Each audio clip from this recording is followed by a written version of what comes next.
ball game, I give Iowa a lot of credit. They're a good football team. They laid it on the line. I give our players and our coaches a ton of credit for, we made the play when we needed to. It was a back and forth game. It was a gut check game. A lot of good, bad, and ugly. More bad and ugly. Except, defense kept them out of the end zone. Got a couple turnovers when we needed to. Partially deflected a punt. Field goal kicker was awesome under pressure. And when we needed to make the play, we did. We really struggled on 3rd and short. They came after us with the blitz. And but when we needed to make the play, we did on 3rd down against the house blitz again. The Surratt broke a tackle. And it's a great road win. So I'm very proud of the team and the players. Acton is. I guess, Curt, you talked about some of those 3rd and short, 4th and short stops on the run. Was the option for a pass there for those? Was it a different call with the Surratt touchdown, or was that maybe Fernando shifting to something else when he saw that zero blitz? Yes, no, Fernando didn't do any audible in the day, and the noise, that wasn't the plan. There were not RPOs on those plays. They came after us, and we couldn't gain a yard. And on the last play, the Surratt, they had house splits the play before, meaning they're bringing one more unit off. And so we went to our 7-man protection. We called that. We had called that 3 or 4 times, maybe 5 or 6 today. And against Indiana State as well, who house blitzed us. Surratt ran the slant. He went inside, broke a tackle, ball was where it needed to be, and he scored. And somebody asked me after the game, I think the TV reporter, what we remember from this game. I'll remember Surratt running toward the end zone. That's what I'll remember. I give our players a lot of credit. It was a great team. Isn't the Matt? I mean, you mentioned, obviously maybe not everything went your way in the final 2 minutes, but it was a gut check, you said, and you got there for a team that hasn't played a lot of those games. I mean, you lopsided wins, Right. a couple losses, and haven't been in kind of these moments. How is it important to have that and come through, even if the execution wasn't? I've been in a lot of those games. Like at Elon, we won 8 in a row, and like almost all 8 went down the last play game. It was like the storybook, the stars rule. We haven't had many of those here, and we didn't have many of those in JMU either.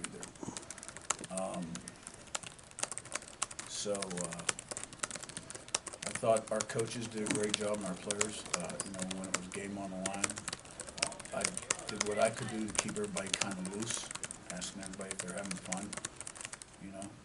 That's what's working for me, to be honest with you. When we needed the play to be made, Mendoza made the throw, and Surratt made the catch, and the defense stopped it. Matt and Rabbi? Coach, the final play with Fernando running out into the end zone, was that what you designed, or were you wanting him to go down before that? Because it looked like he kind of slowed down and sped up and slowed down. Well, that was Groundhog Day.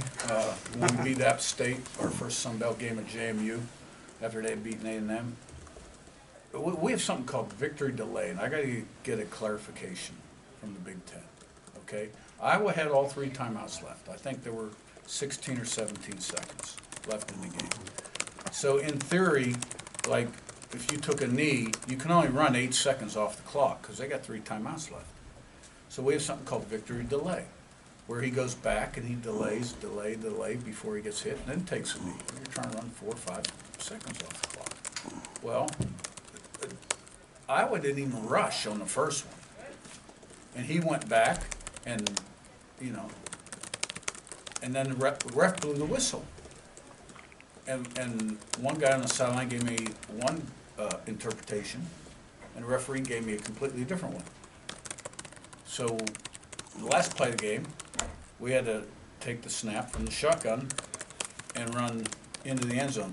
He's supposed to go through the end zone, but he got caught. And our quarterback coach, Chandler Whitmer, who does a great job, and I can understand why, said, no, he doesn't need to go all the way to the end zone because there was only 3 seconds left on the clock. I wasn't taking any chances.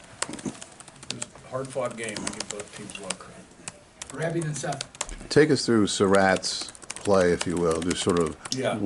You know, You know, we've been getting some house splits this season, started with ODU, Kennesaw a little bit, Indiana State quite a bit early in the game. And, you know, quarterback coaches and offensive coordinators, they hate like 7-man slide protection, 3-man routes, no running backs on checkdowns. It just doesn't look real pretty on the blackboard. You know what I'm saying? But when you get those kind of blitzes, that's what you got to be in. And it frees guys up to work one-on-one and gives you time to throw the football. So we actually had called that play earlier in the game on 3rd down, and Surratt didn't win on the slant against press. And we had a quick out to the field and a go. And then the X had a quick slant. This one, because it was 3rd and 7 and not 3rd and 2, and it was house instead of blitz 1, they were off. And Surratt won inside and spun, and yeah, big play, huge play. thanks. Seth right in front of Scott. You talked a lot in the beginning of the season about how hard you coached your team, trying to teach them how to win, even when you guys were up by a lot. How much did you see that type of mentality pay off in a game like this? Yeah, it never goes according to script. You know, there's a lot of variables involved, and there's going to be games like this. And you know, I think when I was hired, I said, you know, mindset's really important. Everybody's ready to play the first game or 2 or 3. After that, it's who's ready to play. And what was the question? How much did you see that mentality, you know, that you were trying to instill about, you know, how teaching your team how to win? How At this point, then you're kind of like as,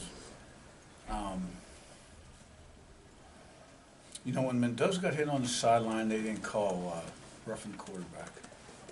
That really kind of pulled our guys together right there. And you know, we got a lot of new guys, but we got a lot of good, a lot of the right stuff on this team. And we were tested really hard, and we found a way to pull through it. Scott and Jim.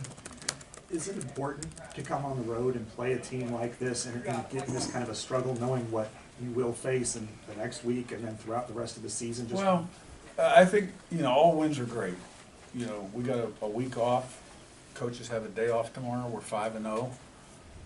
You would much rather win decisively than put this on tape. Because let me tell you, we left a lot of plays out there in the past game. And there's some bad stuff on that tape. But the defense and teams,